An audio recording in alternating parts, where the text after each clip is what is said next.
Beggar helps Millionaire with his luxury car until he recognizes her tattoo.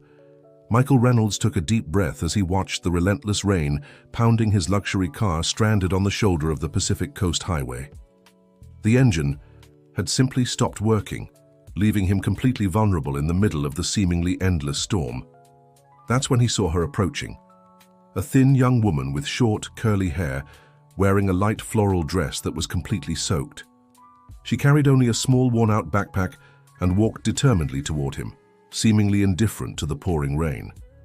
Michael hesitated, his hand instinctively checking if the doors were locked. After all, this highway connecting Los Angeles to the California coast was known for occasional robberies. "Do you need help?" the young woman asked, her voice surprisingly steady despite the rain drenching her.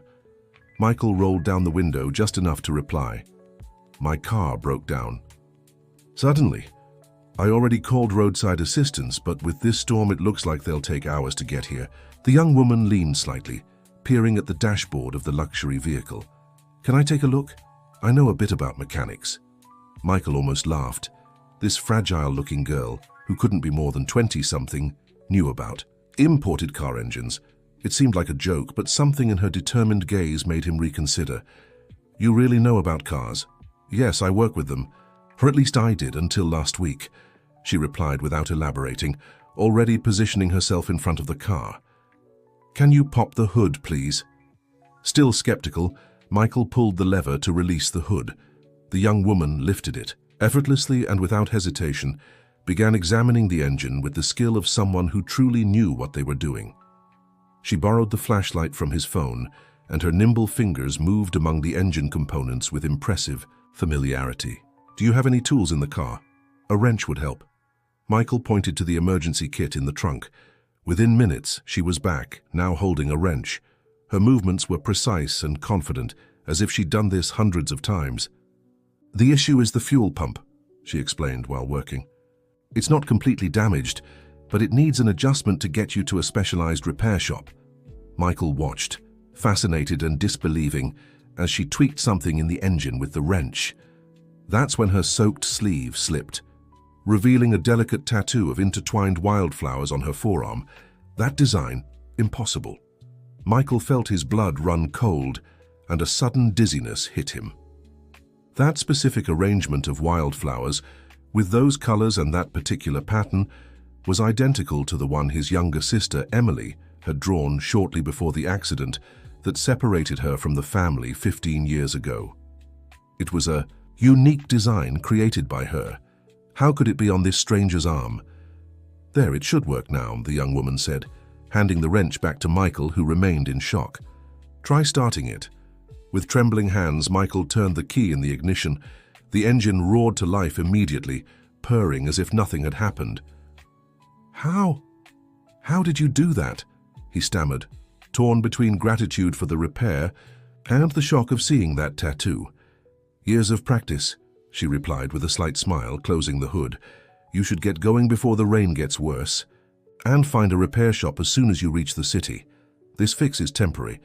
Michael stepped out of the car, shielding himself from the rain as best he could. He needed to talk more with this girl, to understand how she had that tattoo. "Please let me thank you properly. Can I offer you a ride into town, or at least give you some money for your help?" The young woman took a step back, clearly uncomfortable with the offer. "That's not necessary. I was just passing by and saw you needed help." "I insist. It's raining hard and—" "I live nearby," she interrupted, already stepping away. "I'm glad I could help." Before Michael could insist further, she turned and hurried down the road. Within seconds, the curtain of rain swallowed her up, leaving Michael stunned, drenched, and with 1,000 questions swirling in his mind. That tattoo couldn't be a coincidence. The design was too specific, too personal.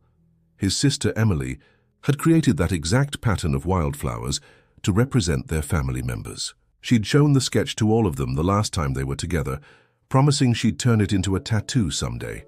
But Emily had never gotten that tattoo, at least not as far as he knew. Their family had been in a tragic accident on their way back from a trip to Santa Barbara. Their parents hadn't survived, and Emily, just 13 at the time, had disappeared. Official reports suggested she likely hadn't made it, though her body was never found. Michael, then 23, had been left completely alone in the world. Now, 15 years later, he'd seen that same design on the arm of a complete stranger by the side of the road. How was that possible? Michael stared in the direction the girl had vanished. Maybe it was madness, maybe just an incredible coincidence, but he had to find out more about that mysterious young woman. The possibility of a connection to his long-lost sister was enough to make him cancel everything. A week passed, and Michael couldn't shake the encounter from his mind. He'd cancelled his business trip and returned immediately to Los Angeles, where his tech company, Reynolds Technologies, demanded his constant attention. But for the first time in 15 years, business wasn't his priority. He'd hired Richard Cooper, a discreet and efficient private investigator, to track down the mysterious girl. The task wasn't easy. Michael didn't know her name, exact age, or any details beyond her appearance and impressive mechanical skills. Richard had started investigating auto shops and garages in the area where they'd met, but so far, no luck. Michael was in his office on the 30th floor of a towering building on Wilshire Boulevard when Richard called. "I've found something, Mr. Reynolds," the investigator said on the other end. "A young woman matching your description works at an auto shop in Huntington Park, an industrial town near the San Gabriel Mountains. Her name's Jessica Parker, 28 years old, and according to what I've gathered, she started working there about 5 years ago." Michael's heart raced. His sister Emily would be 28 now. "Are you sure it's her?" "The physical description matches, and she's known for her exceptional mechanical skills. But there's more. I checked available records and couldn't find much about her before 5 years ago. It's like she appeared out of nowhere." "What's the address of that shop?" Richard provided the details, and Michael immediately began gathering his things to leave. His assistant, Amanda, appeared at the office door with a worried expression. "Mr. Reynolds, the board is waiting for you in the conference room. The presentation for the new project started 10 minutes ago." "Cancel it, Amanda. An urgent personal matter has come up." "But sir, the investors came from out of town and—" "Apologize on my behalf and reschedule. I have to handle this now." An hour and a half later, Michael pulled his car up in front of a small auto repair shop on a modest street in Huntington Park. The faded sign read Joe's Auto Shop, and through the open gate he could see several cars being worked on. His attention was immediately drawn to a figure crouched beside an old Ford, wearing blue coveralls with curly hair tied up in a scarf. Michael took a deep breath and walked into the shop. A middle-aged man, likely the owner, approached. "Can I help you?" "I'm looking for Jessica Parker. Does she work here?" The man looked Michael up and down, clearly noting his expensive suit and formal demeanor. "Who's asking?" Before Michael could answer, the young woman stood up and turned around, and he immediately recognized the face that had haunted him for a week. She recognized him too, and her expression instantly shifted from concentration to alarm. "What are you doing here?" she asked, wiping grease-stained hands on a rag, her voice tense. "I need to talk to you," Michael replied, trying to maintain his composure despite the emotions flooding him. "It's very important." Jessica exchanged a glance with the shop owner, who seemed confused by the situation. "It's fine, Joe. He's the guy with the imported car I helped last week," she explained, though her posture remained defensive. "Give me 5 minutes?" The man nodded reluctantly and walked away, not without casting a suspicious glance at Michael. Jessica led Michael to a small office at the back of the shop, closing the door behind them. "How did you find me?" she asked directly, crossing her arms. "That doesn't matter right now. I need to ask you something." Michael took a deep breath, trying to gather his thoughts. "Your tattoo, those wildflowers, where did you get that design?" Jessica's expression closed off even more. "You came here because of my tattoo. Is this some kind of joke?" "Please, it's really important. That specific design, it means something special to me." Jessica hesitated, her wary eyes scanning Michael as if trying to figure out his true intentions. "I don't know what's going on, but I don't like rich people digging into my life. Thanks for stopping by, but I've got work to do," she said, moving to open the door. "My sister drew that exact flower pattern," Michael said quickly, making Jessica freeze. "Emily, she was 13 when she disappeared in an accident 15 years ago. We never found her body." Jessica stood still, her back to him, her hand on the doorknob. Michael noticed she was trembling slightly. "I don't know what you're talking about," she finally replied, her voice quiet. "I asked for this design from a tattoo artist a few years ago. It's probably just a coincidence." "That specific arrangement of flowers represents a family," Michael continued, taking a step toward her. "The big daisy is the mother, the sunflower is the father, and the two smaller connected flowers are the children. It's the same design, exactly the same one my sister created." Jessica turned slowly, her face pale. "Look, I really don't know what you want, but you're scaring me.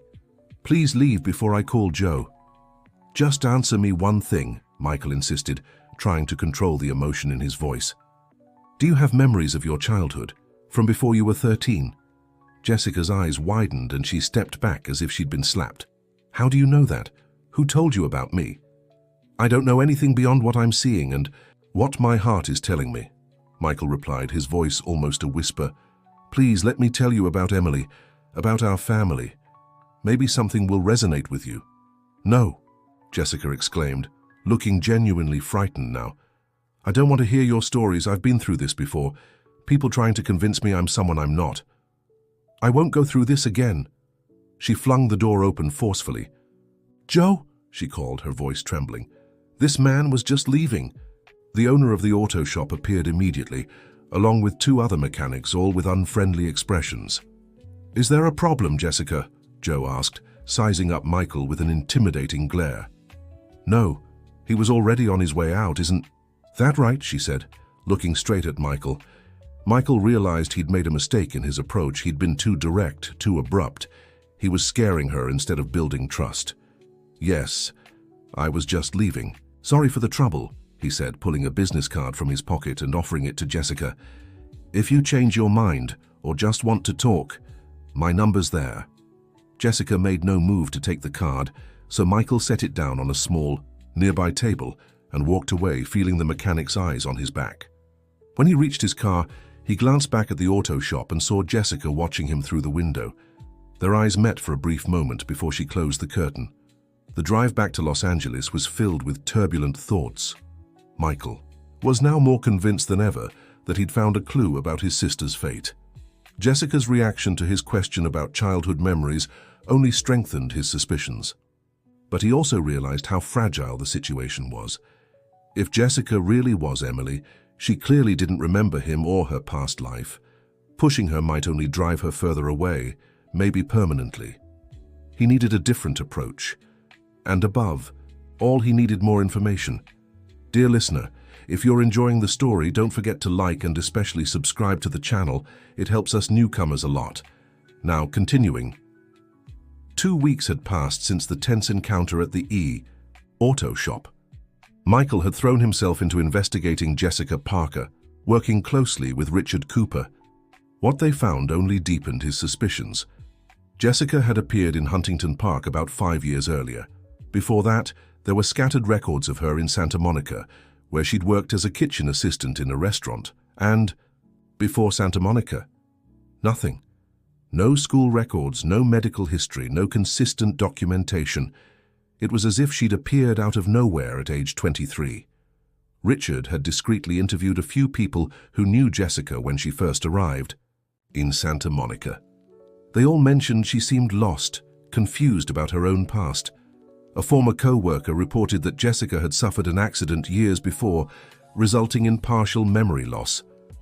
"Traumatic amnesia," explained Dr. William Thompson, a neurologist. Michael consulted about the matter. "It's more common than people think, especially after serious accidents.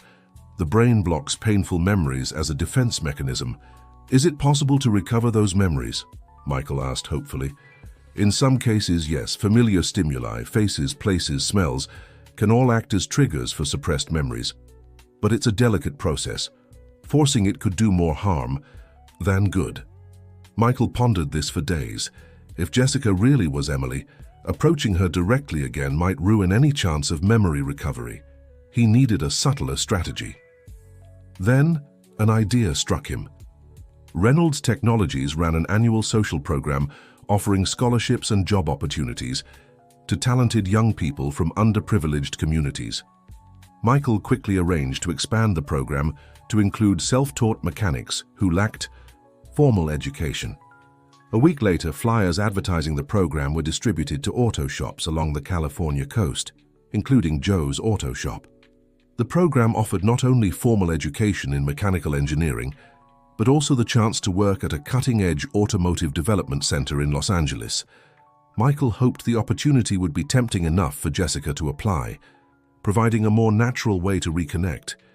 But days passed, and among the dozens of applications received, her name never appeared. Frustrated, Michael decided to take another risky step. He booked services at Joe's Auto Shop for one of his less flashy cars, specifically requesting Jessica, who had been highly recommended by a friend. When he arrived at the shop, however, he was greeted by Joe with a stern expression. "Jessica doesn't work here anymore," the man said bluntly. "Since when?" Michael asked, feeling a tightness in his chest. "Since some businessman in an expensive suit came asking strange questions about her," Joe replied, crossing his arms. "She got spooked, said she needed time away. I don't know where she went, and even if I did, I wouldn't tell you." Michael felt the weight of failure. Instead of getting closer to Jessica, his clumsy approach had driven her away. He thanked Joe for the information and left, feeling more lost than ever.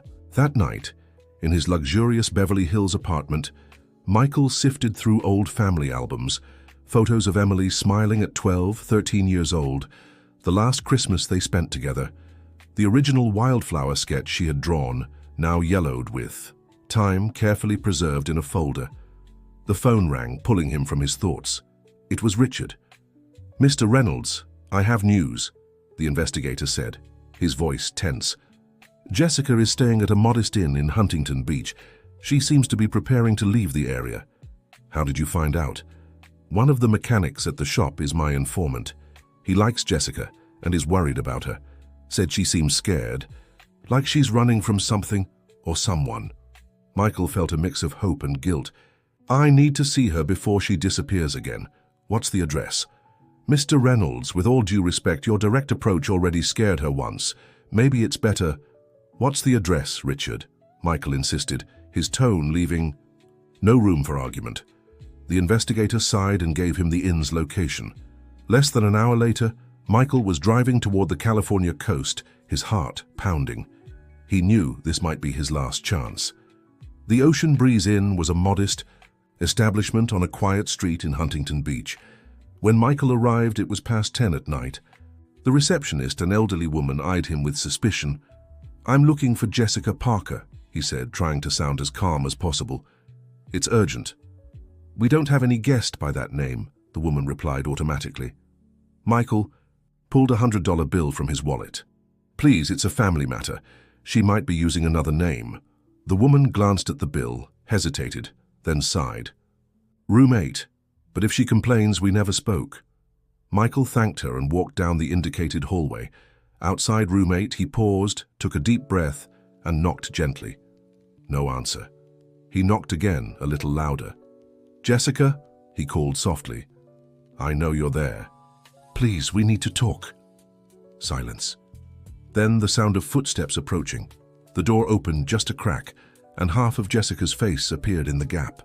Her eyes were red and swollen, as if she'd been crying.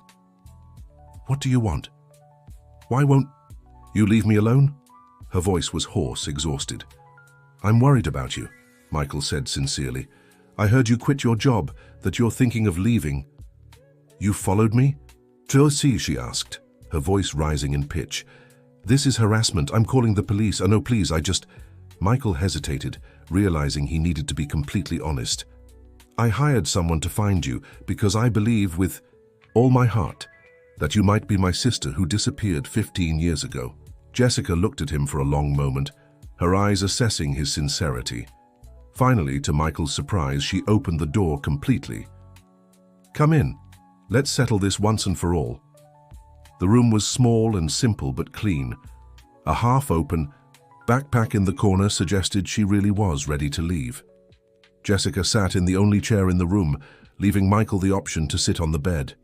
"You say I'm your sister, but I have no memory of that," she began, her voice steady despite the obvious emotional exhaustion. "I only have confused flashes of a past that makes no sense." "What kind of flashes?"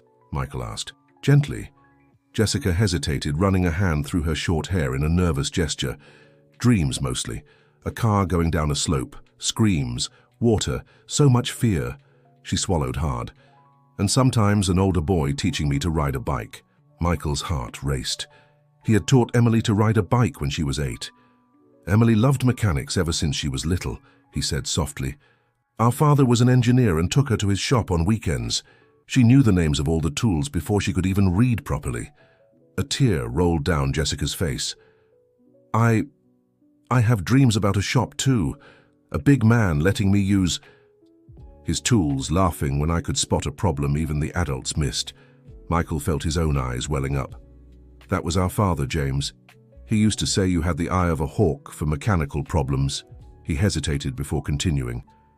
The accident happened when we were coming back from Santa Barbara. It was nighttime, raining hard. Our car went off the road and down a ravine. I was thrown from the vehicle, knocked unconscious. When I woke up in the hospital, they told me our parents didn't make it and that Emily was never found. Jessica covered her face with her hands, her body trembling.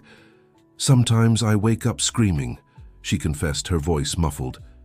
In the nightmare, I'm trapped in a car, the water is rising. And then, nothing. The first time, I woke up with clear memories. I was in a hospital in Ventura, a small town inland from Los Angeles. The doctor said I was 16, but I didn't remember anything. A woman named Dorothy claimed to be my aunt and took care of me for a few years until I decided to go my own way. Dorothy? Michael frowned. We don't have an aunt named Dorothy. I always thought it was strange. She never had any childhood photos of me, could never answer details about my past. Jessica hesitated. And when I started asking too many questions, she just disappeared, left a letter saying she had family matters to attend to in the Midwest, and never came back. Michael felt a wave of anger. Someone had found his sister and, instead of contacting him or the authorities, had taken her in illegally. Jessica, you still have the tattoo, don't you? He asked, trying to keep his voice calm. She nodded and rolled up her sleeve, revealing the delicate wildflower design. Michael carefully pulled a folded paper from his pocket, the original. Drawing Emily had made, preserved all these years. Jessica looked at the drawing, then at her tattoo, then back at the paper. The similarities were undeniable, every detail exactly the same. This can't be, she whispered. How could I have... You don't remember how you got this exact design for your tattoo? Michael asked gently. I've always had it. For as long as I can remember, it was a folded piece of paper at the bottom of my backpack when I woke up in the hospital. I didn't know what it meant, but I felt connected to it somehow. Years later, I decided to turn it into a tattoo so I'd never lose it. Michael couldn't hold back his tears any longer. Emily, you kept the drawing all this time. Don't call me that, Jessica snapped, standing up abruptly. I don't know who I am, understand? I've lived as Jessica for over a decade. I can't just accept that I'm someone else based on a tattoo and a few dreams. I'm sorry, Michael said, stepping back. I don't want to pressure you. I know this is a lot to take in. A heavy silence fell over the room. Finally, Jessica spoke again, her voice steadier. Suppose I believe you. What happens next? That depends entirely on you, Michael replied honestly. I won't force anything. If you need time to think, to process all this, I respect that. If you want to learn more about your possible past life, I'm here to help. If you decide you'd rather stay Jessica and move forward on your own, I'll understand that too. She considered his words for a long moment. There's one definitive test we could do, she finally suggested. DNA. If we're really siblings, a test would prove it. Michael nodded, relieved she was even considering the possibility. We can do it tomorrow if you want. Tomorrow, she agreed, but until then, I need to be alone. I need to think. I understand, Michael said, standing, to leave. Can I call you in the morning to arrange it? Jessica nodded and Michael headed for the door. Before leaving, he turned back one last time. Whatever the result, whatever you decide, thank you for hearing me out, for giving me this chance. When the door closed behind him, Michael finally allowed himself to feel all the emotions he'd been holding back. 15 years of grief, of unanswered questions, of guilt for surviving when the rest of his family hadn't been so lucky. Now, at last, there was a light at the end of that long tunnel, but he knew the road ahead would still be difficult. The woman in that room, whether she was Jessica or Emily, had built an entire life without him. Reintegrating into that life, if she allowed it, would take patience, understanding, and above all, respect for her choices. The next morning, Michael woke up early, anxious for the day ahead. He'd booked an appointment at a genetics lab in Santa Monica for their DNA test. At exactly 9 a.m., as agreed, he called Jessica. The phone rang several times before going to voicemail. He tried again. Nothing. A sense of dread began to grow. Had she changed her mind? Or worse, had she run away again? Unable to wait any longer, Michael drove to the inn. The same receptionist from the night before greeted him. "Good morning, I need to see the guest in room 8. It's urgent." The woman frowned. "The young lady in room 8 left very early this morning with all her things. She seemed in a hurry." Michael's heart sank.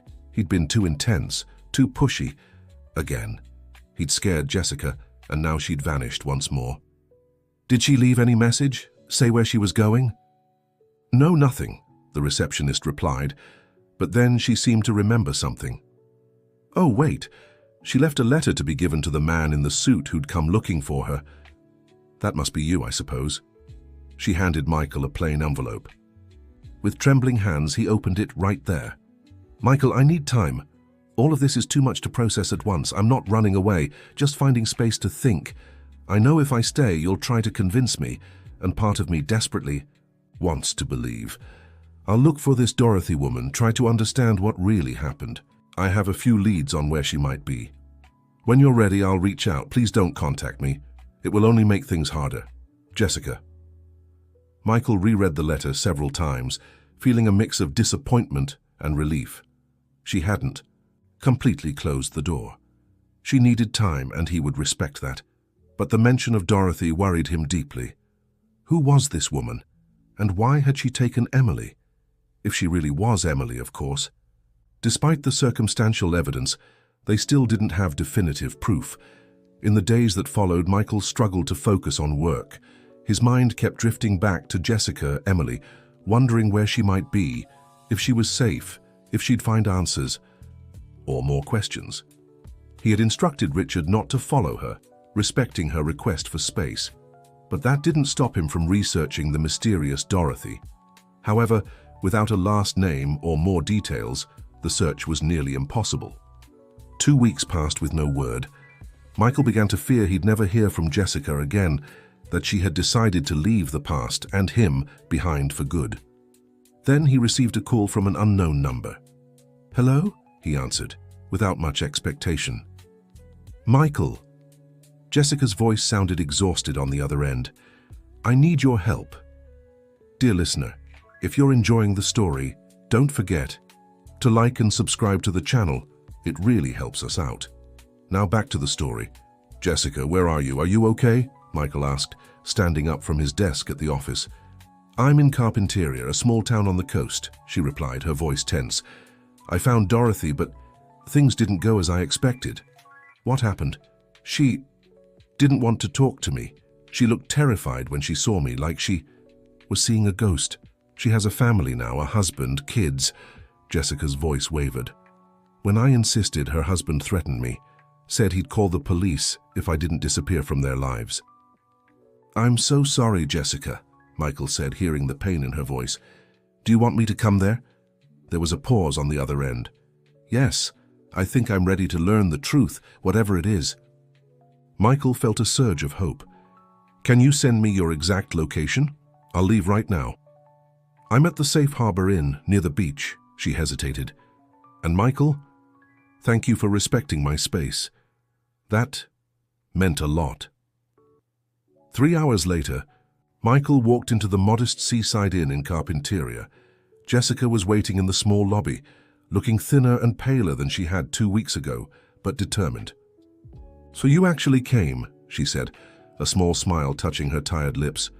"Of course I did," he replied. resisting the urge to hug her. "How are you holding up?" Confused, frustrated, but ready to move forward. She gestured toward the beach. "Can we talk while we walk?" They stepped out together, following the damp sand of the nearly empty beach. The ocean was calm, and the sun was beginning to set, painting the sky in shades of orange and pink. "I managed to find out a few things about Dorothy," Jessica began as they walked side by side. "Her full name is Dorothy Wilson. She was a nurse at the hospital in Ventura where I woke up after the accident." "She took you from the hospital?" Michael asked, outraged. "From what I gathered, yes. I spoke to an old hospital employee before finding Dorothy. She remembered my case." Jessica took a deep breath. "According to her, I was brought in by fishermen who found me drifting in the river, clinging to a piece of wood. I was unconscious with serious head injuries. No ID, nothing to identify me." Michael felt a lump in his throat, imagining his little sister fighting for her life in those waters. "The doctors did what they could, but no one knew who I was. Dorothy was the nurse assigned to my case. Apparently, she grew attached to me. When I regained consciousness, I couldn't remember anything. My name, my family, nothing. And instead of reporting it to the authorities, she just decided to take you." Michael's outrage grew. Jessica nodded slowly. "The former employee said Dorothy had lost a daughter around my age just a few months earlier. I think she saw a second chance in me." They walked in silence for a few minutes, each absorbing the implications of that revelation. "What do you want to do now?" Michael finally asked. Jessica stopped walking and looked out at the ocean. "I'm ready for the DNA test. I need to know for sure." 2 days later, on a sunny Thursday afternoon, Michael and Jessica waited quietly in the lobby of a lab in Los Angeles. The express test they'd taken would be ready in a few hours, and the tension in the air was palpable. "What will you do if the test is positive?" Michael asked, breaking the silence. Jessica looked down at her hands, which wouldn't stop fidgeting in her lap. "I don't know yet. It's like I'm split between two people, Jessica and Emily. I don't know how to bring them together." "And if it's negative?" She lifted her eyes to his. "If it's negative, we'll go our separate ways. You'll keep searching, and I'll keep trying to figure out who I really am." The next few hours were the longest of Michael's life. They barely spoke, each lost in their own thoughts and fears. Finally, they were called into the geneticist's office. Dr. Robert Johnson, a middle-aged man with a kind expression, greeted them with a professional smile. "Mr. Reynolds, Miss Parker, we have the DNA test results." He opened a folder in front of him and adjusted his glasses. "When we conduct a sibling test, we evaluate the amount of shared DNA. Full siblings who share both parents typically have between 35% and 60% DNA in common." Michael instinctively reached for Jessica's hand, and to his surprise, she didn't pull away. "In your case," the doctor continued, looking at them both, "we found a 53% match, which clearly indicates you are full siblings, sharing the same biological parents." The world seemed to freeze in that moment. Michael felt tears streaming down his face before he could even fully process what those words meant. Beside him, Jessica sobbed quietly, her hand gripping his tightly. "So, it's true," she whispered, her voice breaking. "I'm Emily." "Yes, genetically speaking, you are Mr. Reynolds' sister," the doctor confirmed gently. "I'll give you a few minutes alone to process this." When the door closed, Michael turned to Jessica. "No, Emily," unable to find words to express everything he was feeling. 15 years was all he managed to say. 15 years searching for you. Emily. Jessica looked at him, tears still rolling down her face. "I don't know if I can be the Emily you lost. That girl died in the accident. I'm not asking you to be who you were before," Michael said softly. "I'm just grateful to have found you, to know you're alive, to have the chance to know you again, whether as Emily or Jessica." She nodded, seeming slightly relieved. "I'll need time, Michael, to adjust, to understand what this means for me." "All the time you need," he assured her. "I'll be here." The days that followed were an emotional roller coaster for both of them. Emily, who still preferred to be called Jessica, agreed to stay temporarily in Michael's guest apartment in Los Angeles. She kept some distance, but each day brought small steps forward in their reconnection. Michael hired Dr. Rachel Miller, a psychologist specializing in trauma and memory loss, to help Jessica process everything that was happening. With therapeutic support, she began safely exploring her fragmented memories. "It's like putting together a puzzle without knowing what the final picture looks like," Jessica explained to Michael one evening over dinner. "Each session brings back a few pieces, but there are still so many gaps." Michael, in turn, dove into his own archives and memories, searching for ways to help. He had preserved many of Emily's belongings, her drawings, her favorite books, even her old blanket, carefully stored in boxes he hadn't had the courage to open in years. With great care, he began sharing these items with Jessica, always respecting her pace and never pushing when she needed to step away. A few weeks after the DNA test, Michael was awakened in the middle of the night by screams coming from the guest room. He rushed in to find Jessica sitting on the bed, trembling and sweaty. "Was it the nightmare again?" he asked gently, keeping a respectful distance. She nodded, wiping away tears. "But this time was different. I saw more. I remember water rushing. Into the car, my seatbelt stuck, and then something breaking the window, a hand pulling me out." "A hand?" Michael asked, confused. He had been ejected from the car on impact. Who could have helped Emily? "A woman," Jessica continued, closing her eyes as if trying to see the image more clearly. "She was wearing a white uniform. I think it was Dorothy. She must have been there at the accident. It wasn't a coincidence she found me at the hospital." The revelation hit Michael like a bolt of lightning. If Dorothy had been at the scene of the accident, it raised a host of troubling questions. Was it just a coincidence? Or was there something more sinister behind it all? He decided not to share his suspicions with Jessica just then. She was already dealing with enough, and conspiracy theories would only heighten her distress. Instead, he did the only thing he could. He reached out in a gesture of support. To his surprise, Jessica accepted it, squeezing his hand briefly before asking for a glass of water. It was a small step, but a meaningful one. The next morning, Michael contacted Richard Cooper again. It was time to uncover the full truth about Dorothy Wilson and her involvement in the accident. Meanwhile, life moved forward. Jessica, ever independent, began looking for work in Los Angeles. Her exceptional mechanical skills soon caught the attention of a luxury car repair shop, which offered her a position as head mechanic. They were impressed, she told Michael, a glint of pride in her eyes. They said they'd never seen anyone with such a natural intuition for mechanics. "Our father would be proud," Michael remarked with a smile. "He always said you had the gift." Jessica smiled shyly, growing more accepting of the connections to her past. 3 months after the DNA test, Richard Cooper finally brought Michael crucial information about Dorothy Wilson. "She wasn't at the accident scene by coincidence," the investigator reported, handing Michael a folder of documents. "Dorothy worked as a private nurse for a woman named Patricia Morris, who lived on a property near the accident site." "Morris?" Michael frowned. "That name sounds familiar." "For good reason," Richard continued. "Patricia was the wife of Gregory Morris, your mother's second cousin. They had lost touch decades earlier, but technically they were distant relatives." Michael tried to process the information.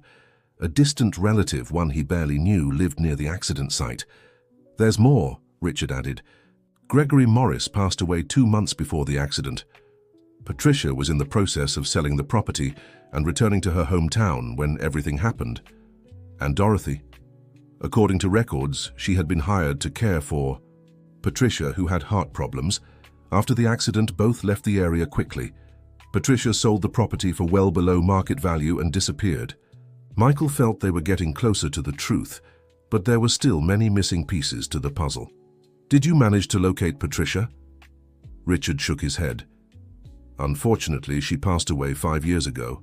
But," his eyes lit up with the satisfaction of an investigator who had found a crucial clue, "I found this among the few belongings she left behind." He handed Michael an old photograph. In it, an older woman, presumably Patricia, stood beside Dorothy, and between them, a teenager Michael immediately recognized as Emily, still hospitalized, looking frail and confused. "My God," he whispered. They knew each other. Patricia knew Emily. "There's one more thing," said Richard, hesitating. "I reviewed the original accident reports. The weather conditions were good that night. The road was dry. The official cause was mechanical failure in the braking system." "I'm aware of that," replied Michael, who had read those reports dozens of times over the years. "What the reports don't mention is that her car had been taken in for maintenance 2 days before at a shop in Santa Barbara." A chill ran down Michael's spine. "Are you suggesting the accident was—" "I'm not jumping to conclusions," Richard interrupted, "just pointing out unusual facts. A distant relative living near the scene, a nurse who happened to rescue his sister, a mechanical failure after recent maintenance. It's too many coincidences." Michael thanked the investigator and dismissed him, needing time to process everything. He didn't know how or even if he should share this information with Jessica. She was just starting to find stability. Accusations of a possible family conspiracy could destabilize her again. For days he wrestled with the decision, until Jessica herself took the initiative. "Something's bothering you," she said bluntly over dinner. "You've been distant and worried for days. Is it about me?" Michael hesitated but realized he couldn't hide the truth. They'd already wasted too much time with secrets and omissions. "Richard found out some things about Dorothy and the accident," he began cautiously. "It's disturbing information." Jessica set down her silverware and straightened in her chair. "Tell me everything."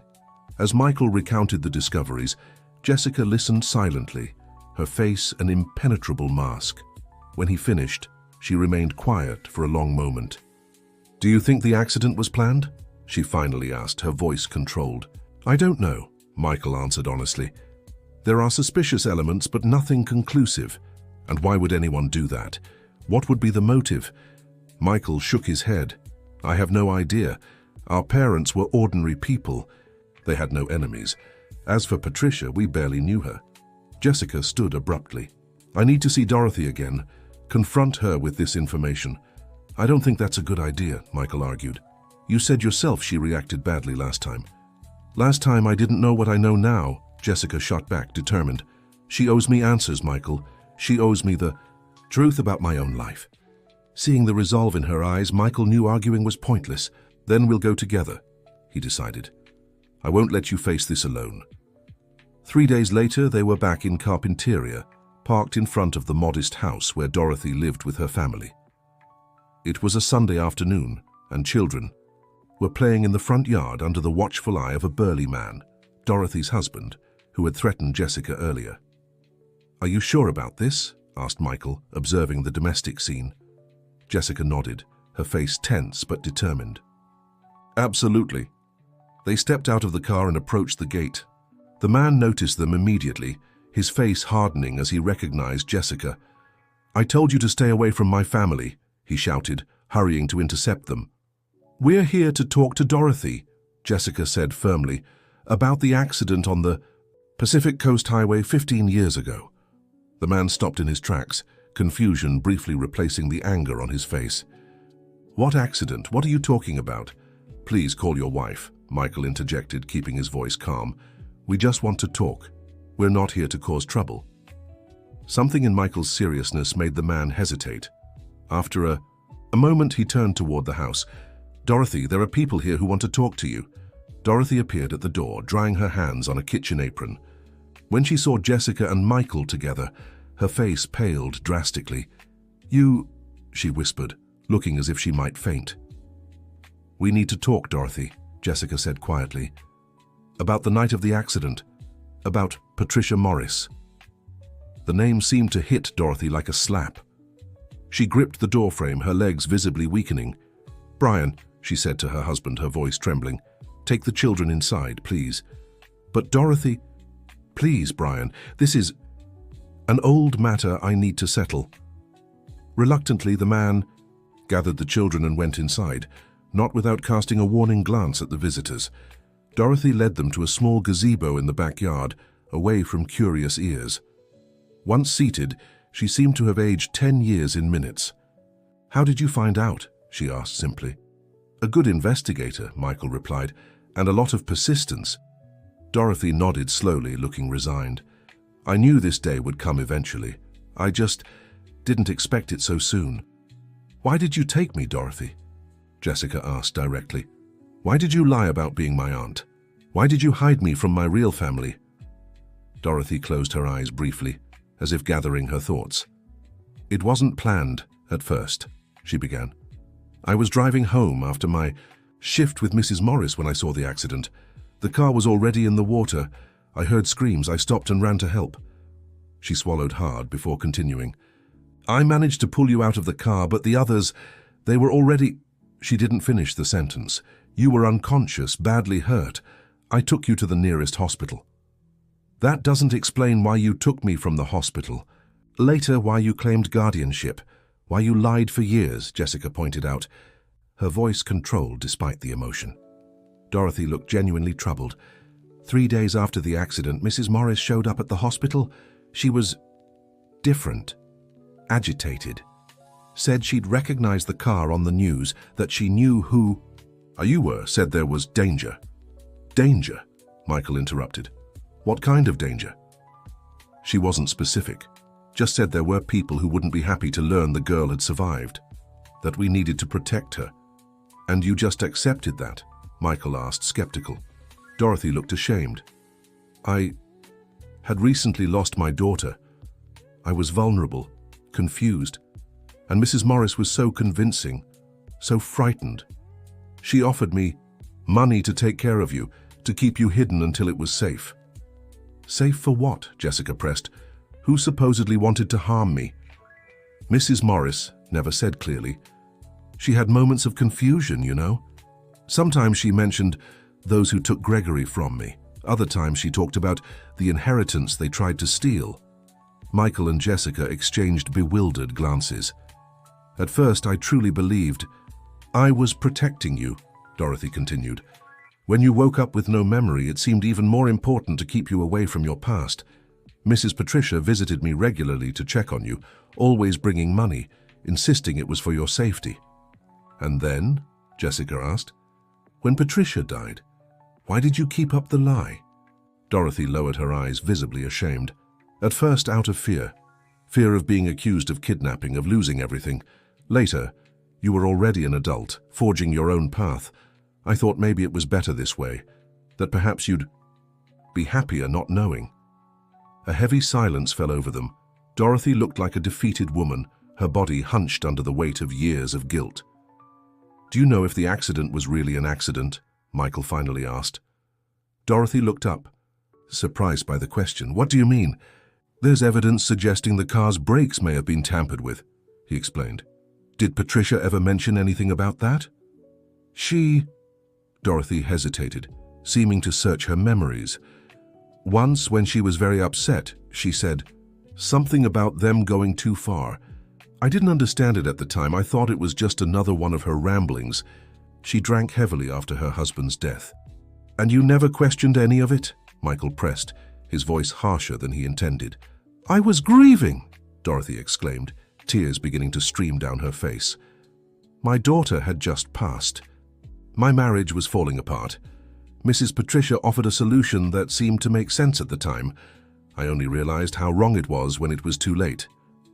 Jessica watched the woman who had been her aunt for years, her emotions clearly torn between anger and compassion. I need to know one last thing, she said softly.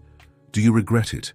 Not the circumstances, not the justifications, but the choice itself, taking me from my family, depriving me of my identity. Dorothy met Jessica's gaze, tears now flowing freely. Yes, she whispered. I regret it every day, not for the years we spent together, but for building our relationship on a lie. For a long moment, no one spoke. The only sounds were Dorothy's quiet sobs and the distant noise of children inside the house. Finally, Jessica stood. Thank you for your honesty, she said, her voice surprisingly gentle. I don't know if I'll ever fully forgive what happened, but I understand better now. As they walked back to the car, Michael watched Jessica with admiration. Despite everything she'd been through, all the manipulation and lies, she still found the capacity for understanding. "You're amazing, you know that," he remarked as they drove back to Los Angeles. "Most people would have exploded in that situation." Jessica gazed out the window, her face reflecting the setting sun. "Yelling at Dorothy wouldn't give me back the lost years," she replied simply. "And she's a victim too, in a way, of her own tragedy, of Patricia's manipulation, of her own weaknesses." "What do you want to do now?" Michael asked. Jessica turned to him, a new determination in her eyes. "I want to uncover the whole truth. If the accident wasn't really an accident, I want to know who was responsible and why." Michael nodded, feeling the same determination grow within him. "We'll do it together." In the months that followed, Michael and Jessica became a team dedicated to unraveling the mystery of her past. Richard Cooper continued his investigations, now with new leads to follow. Meanwhile, the bond between the siblings grew stronger with each passing day. Jessica still preferred to be called by that name. "Emily belongs to the past," she explained. But she was embracing her recovered identity more and more. She moved into her own apartment, insisting on her independence, but visited Michael regularly. Together, they explored shared memories, slowly filling in the gaps of 15 years apart. In her career as a mechanic, Jessica thrived. Her exceptional talent soon made her a standout in the luxury car market. She gently declined Michael's offers of financial help, preferring to build her path on her own. "You've already given me the most important thing," she explained. "My identity, my past, my family. The rest, I want to earn with my own hands." Michael respected her choice, admiring the strength and independence of his rediscovered sister. He too was undergoing changes. After years of burying himself in business to escape the pain of loss, he was now rediscovering the joy of living. 6 months after meeting Dorothy, Richard Cooper brought surprising new discoveries. "I found Gregory Morris's will," he announced, handing a folder to Michael and Jessica, who had gathered in Michael's office. "And you won't believe what it contains." Dear listener, if you're enjoying the story, don't forget to like and especially subscribe to the channel. It helps us a lot as we're just starting out. Now, back to the story. Michael opened the folder and began reading the document with Jessica leaning over his shoulder. As they progressed, their expressions shifted from curiosity to absolute disbelief. "This can't be right," Michael murmured, rereading a specific passage. "But it is," Richard confirmed. "I verified the document's authenticity. Gregory Morris, a distant cousin of your mother, left behind a considerable fortune. And the most surprising part, with no children of his own, he named his cousin Margaret Reynolds's children as his heirs. That means both of you." Jessica stepped back, visibly shaken by the revelation. "How much money are we talking about?" "Millions," Richard replied. "The Morris family had significant investments in mining. Gregory multiplied that wealth with smart investments." "But this doesn't make sense," Michael objected. "Why would he leave a fortune to distant relatives he barely knew?" Richard flipped through other documents in the folder. "I found letters between Gregory and your mother. It seems they were very close in their youth before their paths diverged. He never had children and apparently held great admiration for Margaret, considered her the sister he never had." "And Patricia knew about this?" Jessica asked, starting to piece things together. "Definitely," Richard confirmed. "According to the lawyer who drafted the will, Patricia was furious when she found out she wouldn't inherit everything. The will granted her only a lifetime pension and the right to live in the main estate. The bulk of the fortune was to go to you both when you turned 25. Michael and Jessica exchanged glances, the same terrible suspicion dawning on them. "The accident happened 2 months after Gregory's death," Michael recalled, his voice barely a whisper. "Right when the will was opened." "And with both of you out of the way, who would inherit everything?" Richard asked, confirming what they already suspected. "Patricia," Jessica answered, a chill running down her spine. "She had motive, opportunity. My God, Michael, our parents—" Michael stood abruptly, unable to sit still in the face of such a staggering revelation. "She killed our family for money, and when she realized you had survived, she had to keep me hidden," Jessica finished, her voice trembling. "Are He made up that whole story about danger to manipulate Dorothy, to ensure I'd never discover the truth, never claim my inheritance. But why didn't... Michael couldn't finish the sentence, unable to voice the darkest question. Why didn't he just eliminate me for good? Jessica concluded, surprisingly calm. Maybe she had a flicker of conscience, or maybe it was simply too risky. One thing is sabotaging a car and hoping it looks like an accident. Another is directly attacking a hospitalized survivor.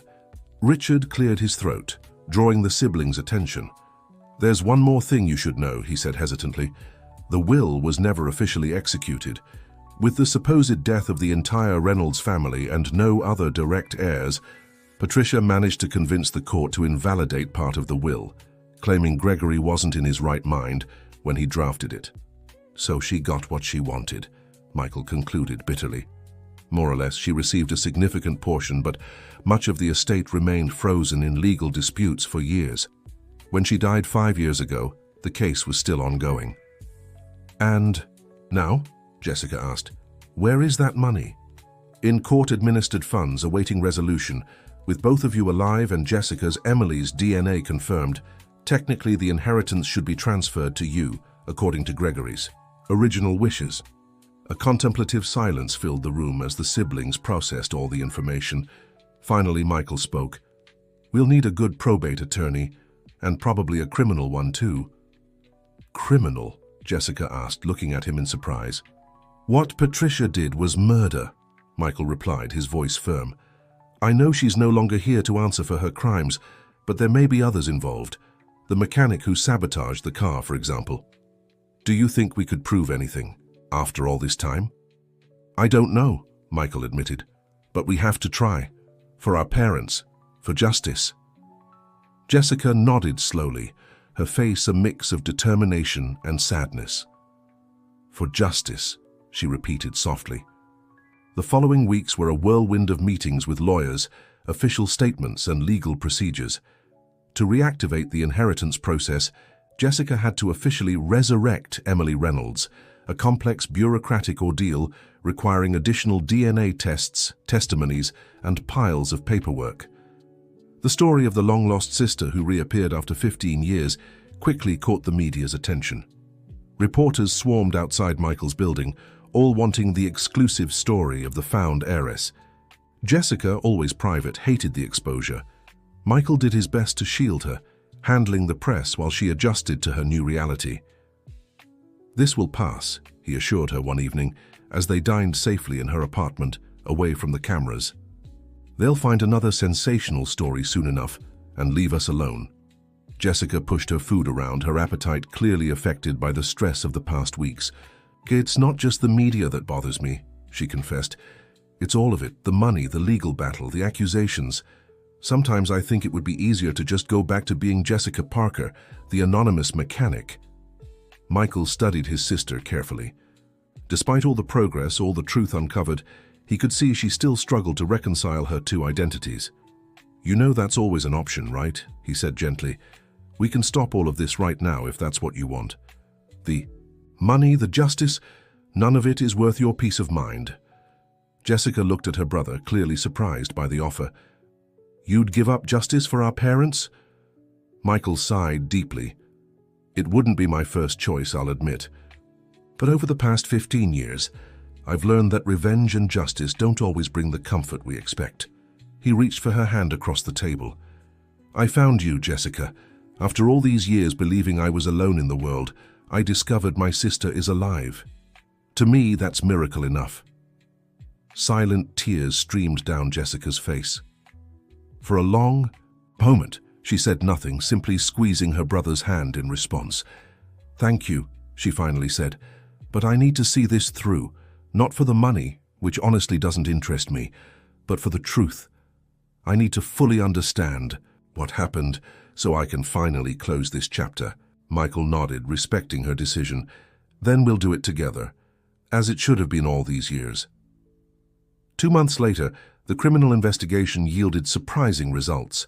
Richard Cooper, with his network of contacts and unorthodox methods, managed to locate the mechanic who had worked on the Reynolds car before the accident.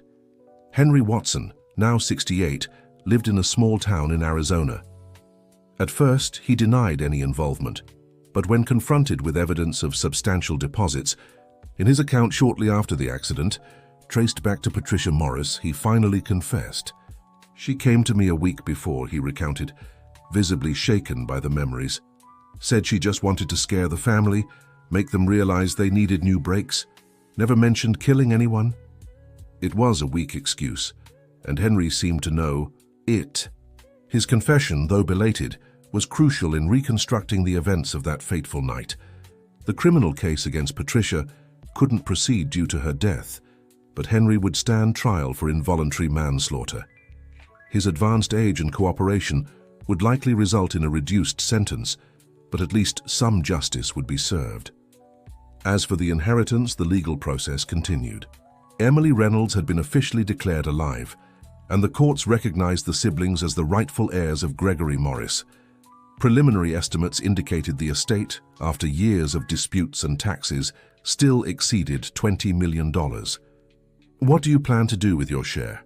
Michael asked Jessica as they walked along the beach in Santa Monica during a rare, peaceful moment. Jessica gazed at the horizon, the wind tousling her short hair. "I have a few ideas," she replied with a faint smile. "I've always dreamed of having my own shop, not just any shop, but a place where I could teach mechanics to kids from underserved communities, especially girls." Michael smiled, touched by his sister's generosity. "That would be wonderful. I can help structure the project if you'd like." "I'd love that," she said, turning to face him. "And you? Will you keep running your company?" Michael considered the question for a moment. "Yes, but with some changes. Over the years, I've focused almost entirely on profits and market expansion. Maybe it's time to use our technology to make a real difference in people's lives." They continued walking in comfortable silence, two survivors who had found their way back to each other against all odds. A year after their reunion, Wildflower Auto Shop opened its doors in a Los Angeles community. The name, of course, paid homage to the tattoo that had reconnected the siblings. Under Jessica's leadership, the center not only offered high-quality mechanical services, but also free courses for local youth. A special program focused on girls interested in technical careers traditionally dominated by men. Michael, in turn, had redirected part of his company toward developing assistive technologies, creating software and devices for people with physical and cognitive disabilities. One of his most promising projects was a system specifically designed to help individuals with amnesia recover and organize memories. Together, they also established the Margaret and James Reynolds Foundation in honor of their parents, dedicated to supporting victims of traffic accidents and their families. The foundation offered everything from legal assistance to psychological support, filling a gap the siblings knew all too well from personal experience. One Sunday afternoon, nearly 2 years after their first encounter on the highway, Michael visited Jessica in her new apartment for a family lunch. When he arrived, he found her absorbed in a curious project on the balcony. "What are you up to?" he asked, eyeing what looked like a small vertical garden. Jessica smiled without looking up from her work. "Planting wildflowers, daisies, sunflowers, and these little ones here that are just sprouting." She pointed to 2 smaller pots, just like in the drawing, like the tattoo. Michael felt a lump in his throat. The symbolism was too powerful to ignore. "The family back together," he remarked softly. Jessica nodded, finally standing to hug her brother. Together and thriving. As they prepared lunch together, chatting and laughing as if they'd never been apart, Michael reflected on the incredible journey they'd traveled. From strangers on a rainy highway to siblings rebuilding their bond, from victims of tragedy to agents of positive change. The road had been long and painful, full of unexpected twists and unsettling revelations. But in the end, what truly mattered was that they'd found each other again. And in that reunion, both had finally found the peace they'd sought for so long. "You know," Jessica said as they served the food, "I still think about Dorothy sometimes." Michael raised his eyebrows, surprised by the mention of the name. "Even after everything she did?" Jessica nodded thoughtfully. "She made terrible mistakes, but in the end she was also manipulated by Patricia, and in the years I spent with her, she really did care for me in her own way." "You have a generous heart," Michael observed. "More than I'd have in your place." "It's not generosity," she corrected. "It's understanding. Life is rarely black and white." Dorothy did unforgivable things, but she was also lost in her own grief, her own pain. Michael considered his sister's words, admiring once again her ability to find nuance where he saw only right and wrong. "Have you ever thought about talking to her again?" he asked. "No," Jessica replied firmly. "Understanding doesn't mean I need to keep her in my life. That chapter is closed." The afternoon passed peacefully, with the siblings sharing. Not just a meal, but also plans for the future, rediscovered memories, and, most importantly, a renewed sense of belonging. As he watched the sunset through Jessica's apartment window, Michael allowed himself a moment of pure gratitude. During the 15 years he'd spent alone, he'd learned never to take family for granted. And now, against all odds, he'd been given a second chance. "What's on your mind?" Jessica asked, noticing his distant gaze. Michael smiled at the sister he'd lost and found again. How surprising life can be. How sometimes, even in the most unlikely circumstances, we can still find our way back home. Jessica returned the smile, raising her glass in a silent toast to that shared truth, to this reunion that had healed wounds they'd both believed were beyond repair. The wildflower tattoo on her arm, once a mystery, now shone as a symbol of resilience, of connections that not even time and tragedy could completely erase. And as the sky turned shades of orange and pink, reflecting on the faces of the reunited siblings, a quiet certainty hung between them. No matter what the future held, they would face it together, as it should have been all these years. Teu. Our story. If this story touched your heart, be sure to subscribe to our channel. Your opinion matters. Do you think Jessica made the right choice in forgiving Dorothy? Share your thoughts in the comments and help our community grow.